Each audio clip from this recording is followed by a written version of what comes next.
been a while. Real quick video here. I'll be back for other videos too, but just want to get this out there. I myself had been on desmopressin for 11 to 12 years.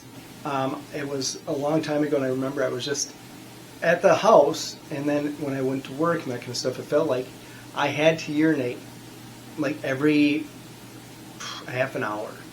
And then it got so bad it was like every 15 minutes it felt like. So finally I went in to the doctor, and then they got me to endocrinologist, that kind of stuff, did all this stuff.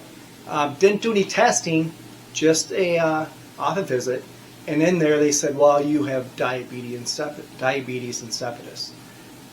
I was like, well, you didn't do any testing, you didn't do anything else beyond talking to me, and that was it. So then we're going to put you on desmopressin, because that will take care of it. That will help the pituitary gland hold water, because you're not retaining your water, et cetera, et cetera. So that's what I did. And I started taking desmopressin, and did it help? It helped the urgency not be there. It helped that not have to do it so much. But then as time went on, 5 years later, 6 years later, I found myself asking for a higher dosage. And then we're 10 years later, I'm double dosage or even doing more than was prescribed, because it's like something's got to give. The endocrinologist and the doctor said it should be fine and you should be good and this should take care of it. It didn't. I just needed to keep compounding more and more. And then after I hit the 11, 12 year mark, it stopped really. My urgency started to come back no matter how much I had taken of it. So then a whole bunch of stuff went on, and I've been doing a whole bunch of stuff over the years.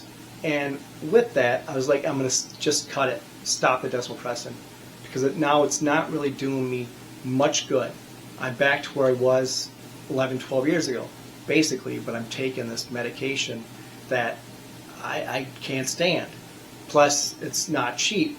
So I started digging into it, and I found, I'm like, I'll meet with urinary specialist, and that I did that, and I did these other steps, and in that same time I started digging around, and I found some reports on saw palmetto, red clover herb, and pygeum, and I started taking those myself.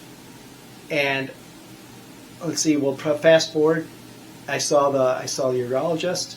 I started taking this stuff on my own. 3 weeks, fast forward, I had another appointment to a urologist, and I had been taking this for 2.5 to 3 weeks. Now these things, and all of my urgency, all of my issues I had before I even got on desmopressin, before I even saw an endocrinologist, were taken care of. Done. Complete. I'm better, basically. And then these are all natural things. And so then when I had my second appointment with the urology specialist, I brought this up, and she's like, oh, well, yeah, I heard about people having some kind of benefits from saw palmetto, but I haven't heard of those other things. And my initial reaction was like, why would, if you've heard people having success from a natural thing, would you have not had said that to me? Would you not say anything to me? And then I was telling her about these things I'm taking, and how much relief, and how I'm back to quote-unquote normal, like I was 12 years ago, let's say. And she was like, well, that's great. Just keep doing what you're doing. And that was it. Didn't ask any more questions, wanted nothing more to do with it. So I just want to get it out here. If anyone has any kind of issue with that kind of stuff, I'm going to say saw palmetto is one, red clover herb is another, and pygeum is the third one. Pygeum is P-Y-G-E-G. I'll try that again. Pygeum is P-Y-G-E-U-M. And I take these in liquid form. I believe they have them in pill form too. And you can take them 2 to 3 times a day. I take mine in the morning and before I go to bed. And that's what I've been doing. And supposedly, through the research I've seen, this helps shrink your prostate. This helps with health and the size issues you have your prostate. and that kind of stuff. So I believe that's all stems towards urination issues, especially for males, obviously. So I just want to get this out there.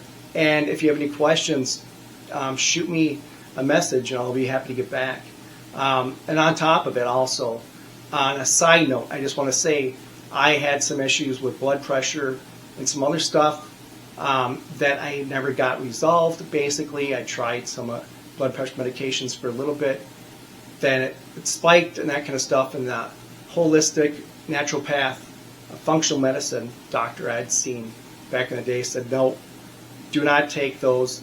They're going to do more harm to you than good, talking about blood pressure medication. So then I got turned on for good salts, like your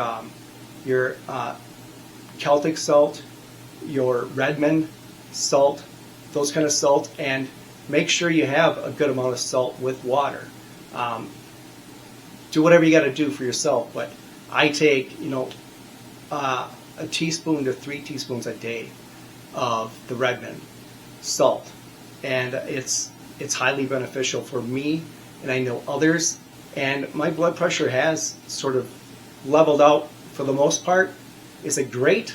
Well, it depends on who you ask. If you ask a pharma doctor, it's never going to be great unless you're on blood pressure medication. But anyways, that's all I had to say.